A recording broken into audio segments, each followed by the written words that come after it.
জয় জয় শ্রী রাধে। আজ শ্রী ঈশ্বরপুরীর জীবন আলেখ্য আস্বাদন করার আশা রাখি। ঈশ্বরপুরী ছিলেন মহাপ্রভুর দীক্ষাদাতা। এই ঈশ্বরপুরী দাপরে ছিলেন কৃষ্ণের দীক্ষাদাতা। নাম ছিল সন্দীপনী মুনি। এই ঈশ্বরপুরী কুমারহট্টে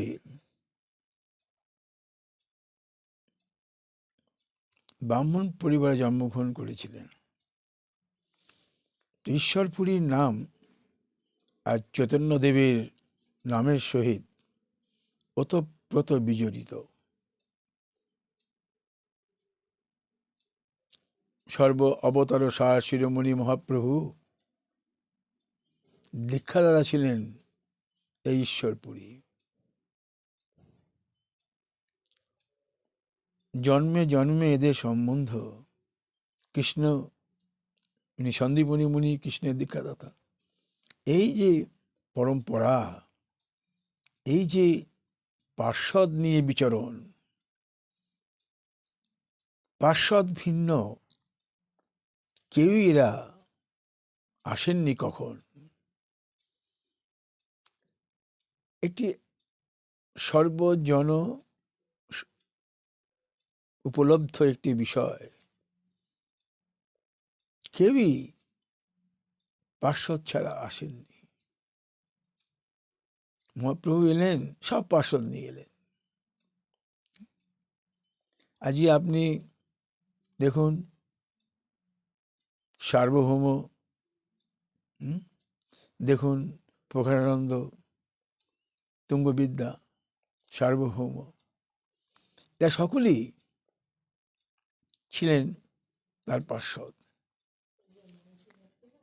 এই মধুর আনন্দ আস্বাদন করার জন্যেই এই কলিযুগে তিনি মহাপ্রভু এলেন।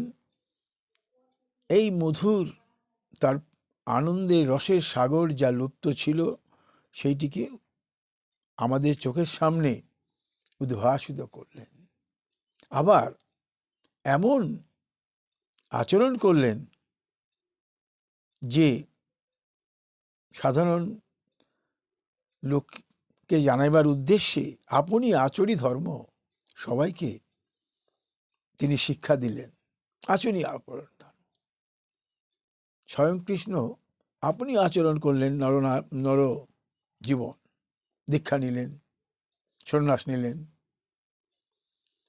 তো এই দীক্ষা উনি নিলেন। দীক্ষাগুরু ছিলেন ঈশ্বরপুরী। কুমারহট্টে ব্রাহ্মণ কুলে জন্মগ্রহণ করলেন। তো এই ঈশ্বরপুরীর জীবন আলেখ্য বর্ণনা করার পূর্বে আমি একটি বন্দনা করি, রাধার বন্দনা। বলি, যে নয়নে দেখিলে দেখা হয় তোমার, যে নয়নে দেখিলে দেখা হয় তোমার, সে নয়ন কভু মুদিয়া নাহি রয়। যে নয়নে দেখিলে দেখা হয় তোমার, সে নয়ন কভু মুদিয়া নাহি রয়। মুদিলেও যায় দেখা, খুলিলেও দেখা যায়, এমন মধুর নয়নের কথা নাহি ভোলা যায়। যে নয়নে দেখিলে দেখা হয় তোমার, অর্থাৎ যে নয়নে দেখলে আমি দেখা পাই রাধার, সে নয়ন কভু মুদিয়া নাহি রয়, মুদিলেও যায় দেখা, খুলিলেও দেখা যায়, এমন মধুর নয়নের কথা নাহি ভোলা যায়। বলি অভিমানিনী রাধা, কৃষ্ণ অনুগামিনী রাধা, অভিমানিনী রাধা, কৃষ্ণ অনুগামিনী রাধা, কৃপা করেন যদি দেন চরণ সুধা, কৃপা করে যদি দেন চরণ সুধা, নয়ন মাঝে দিবেন তিনি ধরা, নয়ন মাঝে দিবেন তিনি ধরা, কৃষ্ণ কৃপায় যদি মজিয়া রাহি আমি সদা, নয়ন মাঝে দিবেন তিনি ধরা, কৃষ্ণ কৃপায় রহি মজিয়া আমি সদা। যে নয়নে দেখিলে দেখা হয় শ্রী রাধার, যে নয়নে দেখিলে দেখা হয় শ্রী রাধার, সে নয়ন কভু মুদিয়া নাহি রয়, মুদিলেও যায় দেখা, খুলিলেও দেখা যায়, এমন মধুর নয়নের কথা নাহি ভোলা যায়। অভিমানিনী রাধা, কৃষ্ণ অনুগামিনী রাধা, কৃপা করে দেন যদি চরণ সুধা, নয়ন মাঝে দিবেন তিনি ধরা, কৃষ্ণ কৃপায় যদি মজিয়া রহি আমি সদা।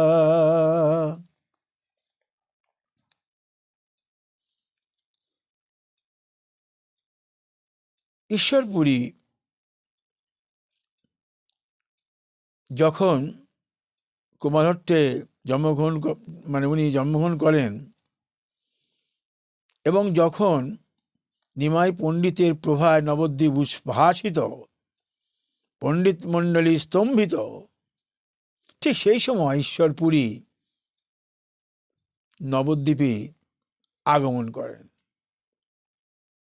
নিমাই উদ্ভাসিত, নিমাইয়ের কথা উনি শুনেছেন ঈশ্বরপুরী পণ্ডিত। তো সেই সময় ঈশ্বরপুরী নবদ্বীপ পদার্পণ করলেন। চৈতন্য ভাগবতে বলা আছে, হেনকালে নবদ্বীপে ঈশ্বরপুরী আইলেন অতি অলক্ষিত বেশ ধরি, কৃষ্ণ রসে পরম বিহ্বল মহাশয়, একান্ত কৃষ্ণের প্রিয় অতি দয়াময়, তার বেশ কেহ চিনিতে না পারে, দৈবে গিয়া উঠিলেন অদ্বৈতের মন্দিরে। এমনভাবে উনি এলেন ঈশ্বরপুরী, বেশভূষা অতি সাধারণ, উনি যে এত বড় পণ্ডিত বোঝার কারো উপায় নাই। ঠিক এই রকম ভাবে উনি অদ্বৈতের মন্দিরে এসে উপস্থিত হলেন।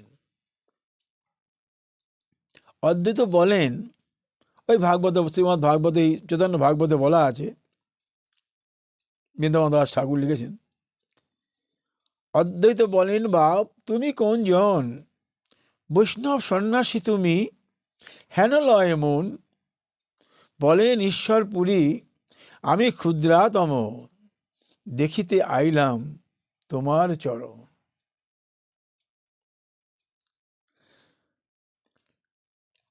এরা কিরকম? ঈশ্বরপুরী সন্দীপনী মুনি ছিলেন, আর অদ্বৈতাচার্য মহাবিষ্ণুর অবতার, সব পার্ষদ। তো বললেন, দেখিবারে আইলাম তোমার চরণ। ঈশ্বরপুরী এইভাবেই অদ্বৈত আচার্যের নিকট নিজের পরিচয় দিলেন।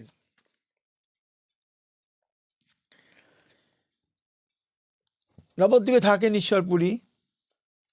একদিন পথিমধ্যে নিমাই পণ্ডিতের সাথে তার সাক্ষাৎ হলো। পথিমধ্যে নিমাই পণ্ডিতের সঙ্গে তার সাক্ষাৎ হলো। নিমাই তখন চতুর্পাঠীতে ছাত্রগণকে পড়িয়ে ফিরছিলেন। ঈশ্বরপুরী সন্ন্যাসীর ন্যায় বেশভূষা এবং আকার দর্শনে নিমাই তাহাকে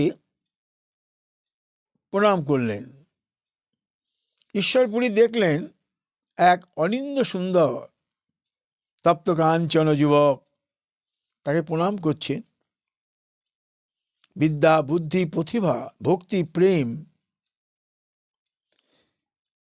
সমন্বিত একটি যুবক, তার মুখ দেখলেই বোঝা যায়। প্রণাম করছেন ঈশ্বরপুরীকে।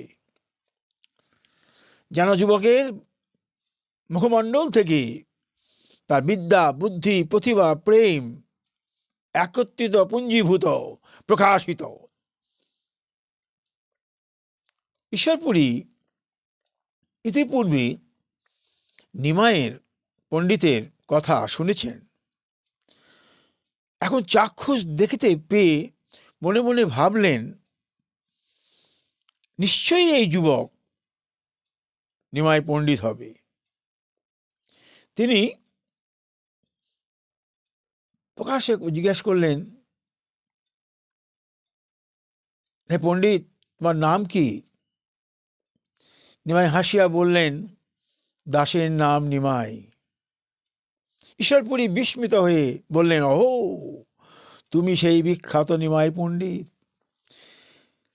নিমাই ঈশ্বরপুরীকে দেখিয়া আপন গৃহে ভিক্ষা নিমন্ত্রণ গ্রহণ করতে অনুরোধ করলেন। ঈশ্বরপুরী নিমন্ত্রণ রক্ষা স্বীকার করে তার গৃহে গেলেন। এই হইল ঈশ্বরপুরীর সঙ্গে নিমাইয়ের প্রথম সাক্ষাৎকার। এরপর ঈশ্বরপুরী গোপীনাথ আচার্যের গৃহে অবস্থান করছিলেন। অবস্থান কৃষ্ণ নীলামৃত নামে একটি সংস্কৃত কাব্য প্রণয়ন করেন। তো নিমাইয়ের বন্ধু গদাধরকে তিনি এই কাব্যখানি পড়ে শোনাতেন, কারণ উনি ভক্তিভাবে অনুপ্রাণিত, তাই ওনাকে শোনাতেন। বলছেন চৈতন্য ভাগবতে, ঈশ্বরপুরী কিছুদিন হেতা ছিলা, কৃষ্ণ নীলামৃত গ্রন্থ এথাই রচিলা। গদাধর পণ্ডিতে প্রেম স্নেহ করে, তার প্রেম চেষ্টা দেখি পড়াইলা তারে। যদি কেউ ভক্তি রসে উদ্বেলিত হয়, যদি কেউ প্রেমে উদ্ভাসিত হয় এবং লীলামৃত গ্রন্থের মতো গ্রন্থ তাকে পাঠ করে শোনাতে মন আনন্দিত হয়। ঈশ্বরপুরী এই কাব্যখানি লিখেছেন, লেখার পরে এটিকে সংশোধন করার জন্যে প্রায় নিমাইকে অনুরোধ করতেন। মহাপ্রভু বলতেন, আপনার সিদ্ধ স্বভাব বিনাশ বলতেন, ভক্তের বর্ণনায় এমন ভুল থাকতে পারে না। একদিন বলেছি, ভক্ত যে যে ভাবে নীলামৃত, যে যে ভাবে গোবিন্দ রাধারানীর মিলন আস্বাদন করেন, কি বিরহ আস্বাদন করেন, সেইভাবেই রাধা কৃষ্ণ কৃপা করেন, আস্বাদন করেন। তাই প্রভু বললেন, প্রভু বলে, চৈতন্য ভাগবতে লেখা আছে, প্রভু বলে, ভক্ত বাক্য কৃষ্ণের বর্ণন, ইহাতে যে দোষ দেখে সে পাপী জন। ভক্তের কবিত্ব যে যে মত কেনে নয়, সর্বদা কৃষ্ণের প্রীতি তাহাতে নিশ্চয়। ভক্ত যে যে ভাবে আস্বাদন করতে চায়, গোবিন্দ তাহাতেই প্রীতি করে নিশ্চয়। অতএব তোমার সে কৃষ্ণের বর্ণন, ইহাতে দোষিবে কোন সাহসিক জন। চৈতন্য ভাগবত। নিমাই পণ্ডিতের ন্যায় ঈশ্বরপুরীয় মহাপণ্ডিত ছিলেন। একদিন অনেক অনুরোধ করার পর নিমাই এই উপরোধ ত্যাগ করতে না পেরে পুরী মহোদয়ের কাব্যগ্রন্থখানি দেখলেন, পড়লেন।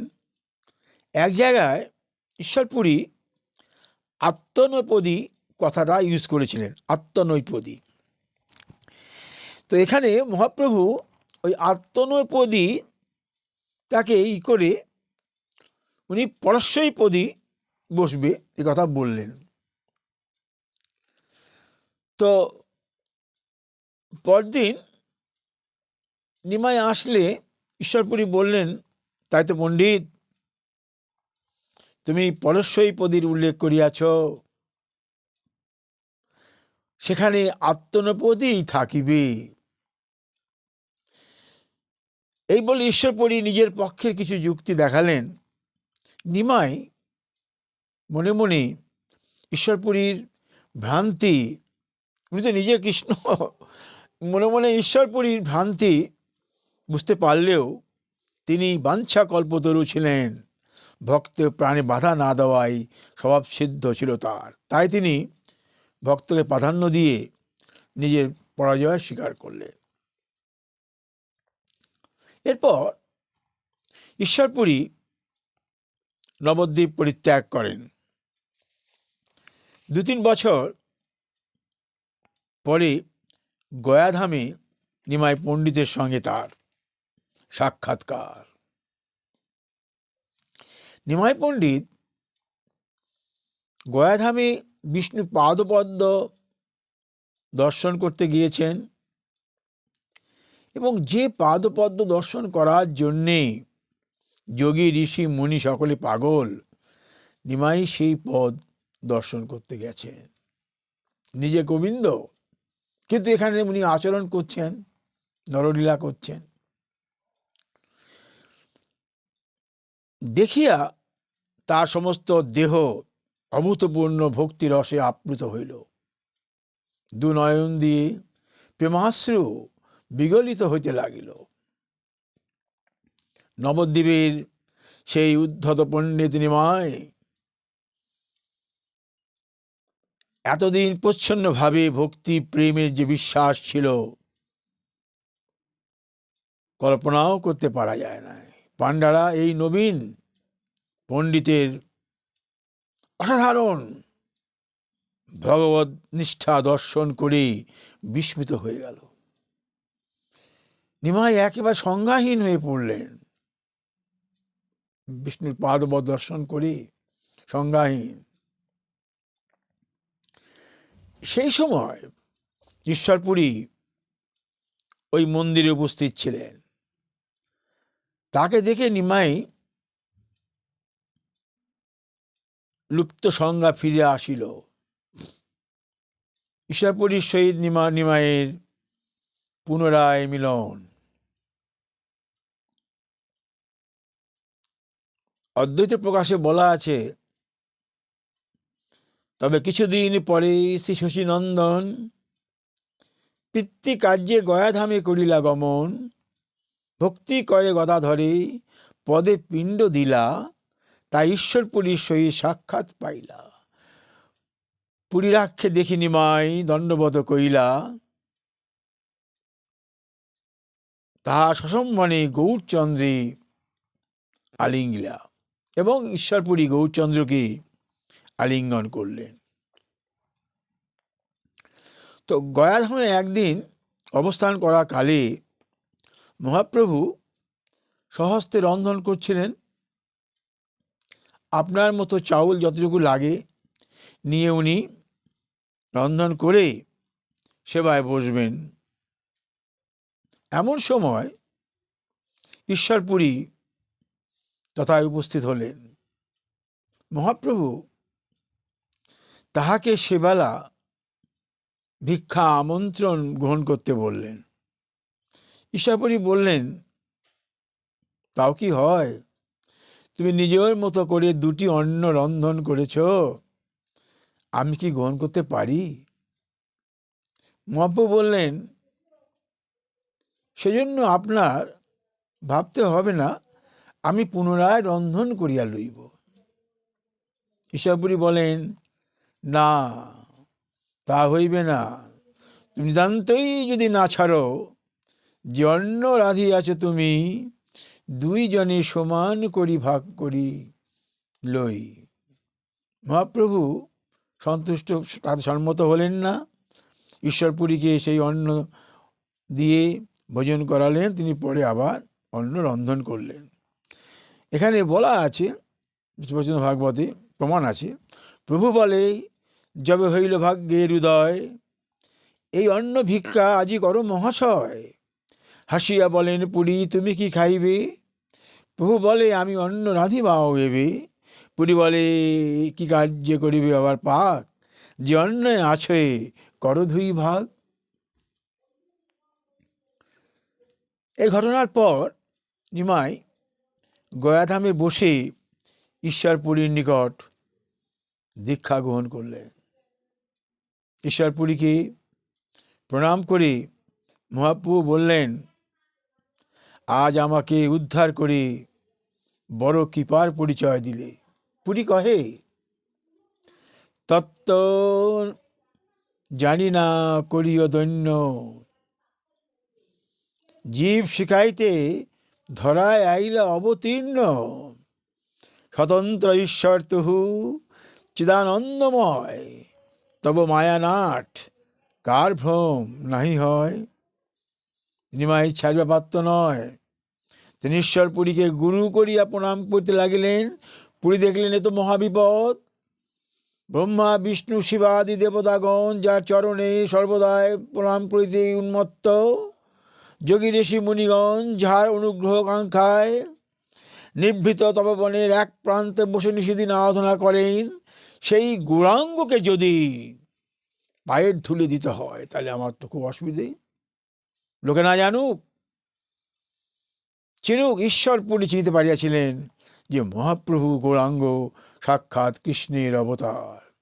সুতরাং নারায়ণকে পদধূলি দেওয়া কম পাপের কার্য নয়। অথচ নিমাই নিষেধ করলেও তিনি শোনেন না। তখন অগত্যা নিমাইয়ের হাত হইতে অব্যাহতি পাইবার জন্য গয়াধাম ছাড়ি পালাইবার সংকল্প করলেন, এবং তাহার সংকল্প কার্যে পরিণত হল। নিমাই আর কয়েকদিন গয়াধামে অবস্থান করে নবদ্বীপ প্রত্যাবর্তন করলেন। পথিমধ্যে কুমারহট্টে অবস্থান করে গুরুদেব ঈশ্বরপুরী জন্মস্থান দর্শন করে এলেন। এদিকে ঈশ্বরপুরী গয়াধাম থেকে বার হয়ে বৃন্দাবন গমন করলেন। সেই নিবিড় তমল তালতলি রাজ বেষ্টিত বৃন্দাবন, যে বৃন্দাবনে কদম্বমূলে মোহন বংশীধারী মুরলীমোহন শ্রীহরি বংশী বাদন করেন এবং গোপীজনে মন প্রাণ হরণ করেন। তার বাঁশির সুরে বৃন্দাবনে বনের পাদমূল পক্ষানকালী যমুনা উজান রহিত, শিখিগণ কোকধ্বনি বিস্তৃত। ঈশ্বর সেই বৃন্দাবনে গিয়ে উপস্থিত হইলেন। বৃন্দাবন মধুর বন, কৃষ্ণ গুণনিধি, করেন রাধাসনে লীলা সংবর। রাধাসনে করে বিচরণ, অষ্টসখী নিয়ে বৃন্দাবনে কুঞ্জে কুঞ্জে করেন তিনি আস্বাদন। যে বৃন্দাবনে রজে আজও আজও বিচরণ করেন গোবিন্দ। বৃন্দাবন, একদিন বলেছি, বৃন্দাবনে 3 সত্য চিরদিন থাকবে। যতই প্রাচুর্য হোক, যতই বিল্ডিং হোক, বৃন্দাবনে তিন সত্য বিরাজমান। যমুনা, বৃন্দাবনে রজ, আর গিরি গোবর্ধন কবু নাই হইবে। বৃন্দাবন তিন সত্য বিরাজমান। এই বৃন্দাবন ধাম মধুর আস্বাদন, ভক্তের জীবনধন, বারে বারে ভক্তকে করে আকর্ষণ। সেই ঈশ্বরপুরী বৃন্দাবনে এলেন। বৃন্দাবনে এসে তার নিত্যানন্দের সঙ্গে সাক্ষাৎ হলো। নিত্যানন্দ যমুনা তটে এক বৃক্ষতলে বসে শ্রীকৃষ্ণের উপাসনা করছিলেন। এমন সময় ঈশ্বরপুরী গিয়ে বললেন, সব যোগাযোগ, নিত্যানন্দ বলরাম ছিলেন, উনি ছিলেন সন্দীপনী, গিয়ে বললেন, ঠাকুর এখানে বসে কি অন্বেষণ করছো? তুমি যাহার অন্বেষণ করছো তিনি নবদ্বীপ ধামে অবতীর্ণ হয়েছেন। ঈশ্বরপুরীর কথা শুনি নিত্যানন্দ নবদ্বীপে আগমন করেন। ঈশ্বরপুরী বৃন্দাবন থেকে নানা তীর্থ পর্যটন করেন, কিন্তু মন হতে ভগবানকে লাভ করবার প্রবল পিপাসা কিছুতেই দূরীভূত হচ্ছে না। তিনি বেদাদি অনুসরণ অপেক্ষা ভগবান শ্রীকৃষ্ণের নাম শ্রবণ স্মরণকেই ভক্তির শ্রেষ্ঠ মনে করে। এই দেখুন, আজকে বেদ আদি কর্ম যতই করুন, গোবিন্দের সেবন করছেন আপনি, উনি বেদ, উনি হোম, উনি যজ্ঞ, কিন্তু তার নাম লীলা কীর্তন এর মতন আনন্দ, ভক্ত যেমন প্রীত, গোবিন্দও প্রীত। গোবিন্দ ভক্ত বসল, উনিও প্রীত, এই নাম কীর্তনেই প্রীত, শ্রবণেই প্রীত। ভক্তও তার নাম কীর্তন শ্রবণে প্রীত। তাই বলছেন যে কৃষ্ণের নাম শ্রবণ স্মরণকেই ভক্তির শ্রেষ্ঠ মার্গ মনে করতেন। একটি কৃত শ্লোকে এই প্রতিপাদ্য করেছেন উনি। কি বলছেন? উনি লিখেছেন এটা, যোগ সুত উপপত্তি নির্জন বন ধ্যানাধ্বংস ভাবিতা সারাজ্যং প্রতিপদ্য নির্ভয় মণিমুক্তা ভবন্তু দ্বিজা অস্মাকন্তু কদম্ব কুঞ্জ কুহর প্রণ ইন্দি লীলাম্বর ইন্দি নিন্দি লীলাম্বর শ্রেণী শ্যামল ধাম নাম যশুতাং জন্মান্ধ লক্ষাবধি। নীল ইন্দিবর নিন্দিত কান্তি, নীল ইন্দিবর সমনিন্দিত কান্তি গোবিন্দের। অর্থাৎ দ্বিজজাতিগণ যোগ বেদানুশীলন নির্জন স্থানে ধ্যান তীর্থ ভ্রমণ আদির দ্বারা নির্ভয় রূপ ব্রহ্ম সাক্ষাৎকারে মুক্ত হন। আমরা কদম্বকুঞ্জে বিদ্যমান ইন্দি বর নিন্দি শ্যামসুন্দরীর সেবক, আমাদের জন্মের ভয় নাই। ওই যে বললেন এখানটা উনি, অস্মাকন্ত কদম্ব কুঞ্জ কুহর পন নীল ইন্দিবর শ্রেণী শ্যামল ধাম নাম যশুতাং জন্মান্ধ লক্ষাবধি, আমাদের জন্মের ভয় নাই।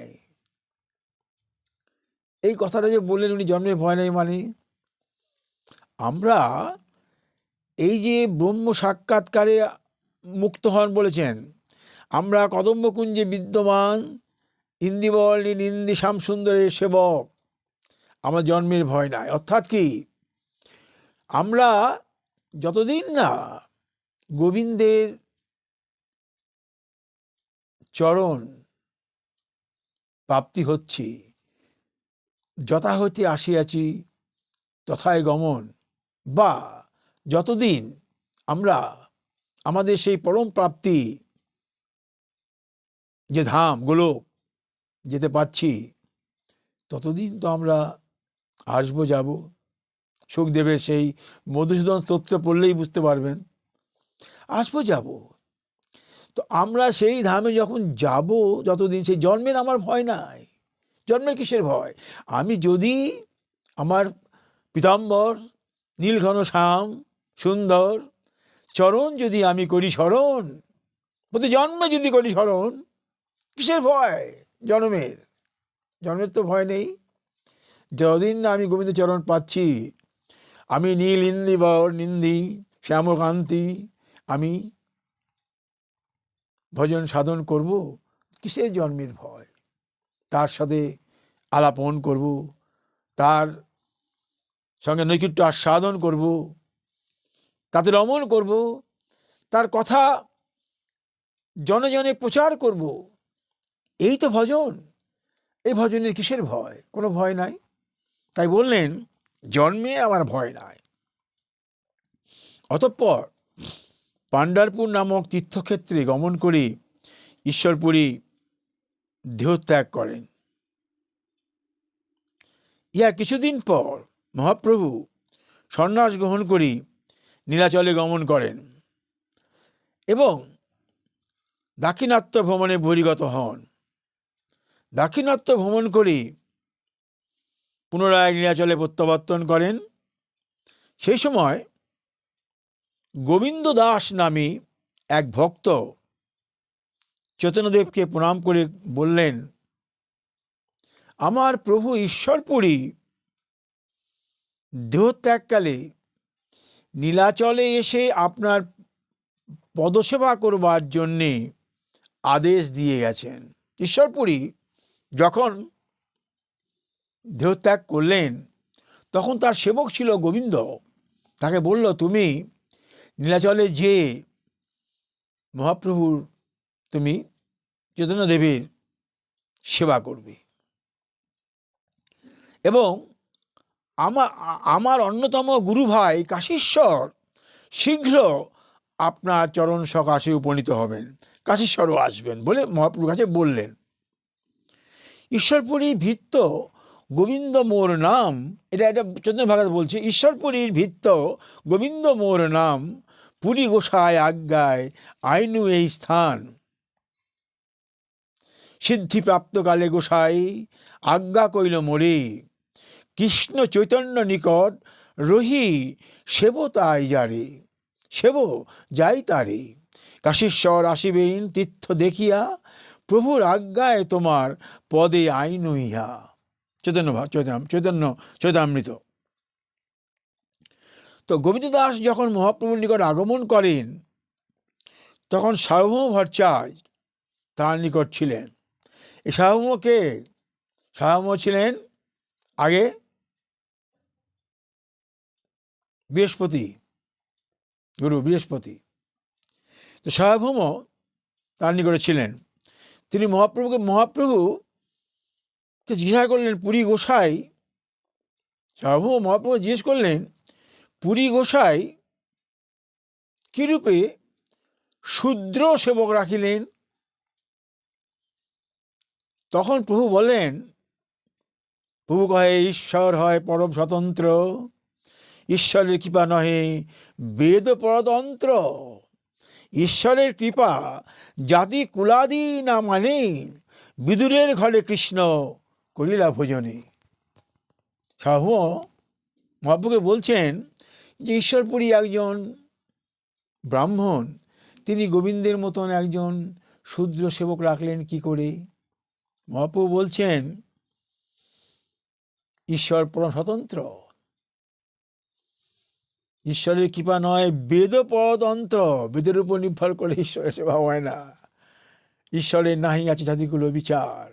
উদাহরণ দিলেন, বিদুরের ঘরে কৃষ্ণ ভোজন করিলা। কৃষ্ণ সেই চেষ্য লেজ্জ পেয় যুদ্ধধন যে আমন্ত্রণ করেছিল সেটা ছেড়ে বিদুরের ঘরে এসে তিনি খুদকুড়া খেলেন। তাই বললেন, বিদুরের ঘরে কৃষ্ণ ভোজ করিলা ভোজনে। যাহার উপর দীনবন্ধুর কৃপাবাড়ি বর্ষিত হইয়াছে, তাহার আবার জাতিকুল কি? বিদুর যাইতে কি ছিলেন? শ্রীকৃষ্ণ তাহার বাড়িতে অন্ন গ্রহণ করেছিলেন। মহাপ্রভু গোবিন্দ দাসকে আলিঙ্গনে আবদ্ধ করলেন, কিন্তু গুরুর সেবক নিজের গুরু তাহাকে কি রূপে সেবা কার্য করিবেন। গুরুর সেবক যে নিজেরও গুরু, মনে রাখতে হবে। গুরুকে যে সেবা করছে নিজেরও গুরু, তাহলে তাহাকে কি রূপে আমি সেবা কার্য, আমরা ভুলে যাই এই কথা। গুরুর সেবক আমার গুরু ভাই, যদি কেউ গুরু সেবা করে থাকে বা আমরা দেখছি করছে, আমরা তাকে সেইভাবে জ্ঞান করি না। দেখুন মহাপ্রভু বলছেন যে গুরুর সেবক সে নিজেও গুরু, নিজেরও গুরু, তাহাকে কিরূপে আপন সেবা কার্যে লাগাবেন। তাই সংশয়াকুল চিত্তে সার্বভৌমকে জিজ্ঞাসা করলেন, আচ্ছা বলো দেখি কি উপায় করি। গোবিন্দদাস গুরুর সেবক, অতএব আমারও গুরু, কিরূপে আপনার আপন সেবায় একে নিযুক্ত করি। দেখুন লোকশিক্ষার জন্যে মহাপ্রভু আপনি আচরি ধর্ম জীবনে শিখে গেছেন। সর্বত্র মহাপ্রভু প্রতিটি তার শিক্ষা স্টক দেখুন, প্রতিটি জায়গায় মহাপ্রভু নিজে আচরণ করে সবাইকে শিখাচ্ছেন। সার্বভৌম বললেন, যখন গুরুদেব ইহাকে আপনার সেবায় লাগাবার জন্য পাঠিয়েছেন, তখন সেবায় লাগাতে দোষ নাই, কারণ গুরু আজ্ঞা সর্বদা পালনীয়। দেখুন গুরুদেব যে আজ্ঞা করেছেন সেটাকে পালন করতে হবে। তো গোবিন্দ তদাবধি মহাপ্রভুর নিকট রহিয়া গেলেন। তিনি মহাপ্রভুর অঙ্গে সেবা করতেন। অতঃপর কাশীশ্বর এসেও গোবিন্দের সহিত মিলিত হলেন। তো মহাপ্রভু যখন জগন্নাথের শ্রীবিগ্রহ দেখতে যেতেন, ওই কাশীশ্বর তখন মহাপ্রভুকে সামনে থেকে পথ দিয়ে এগিয়ে নিয়ে যেতেন। কেউ বলেন,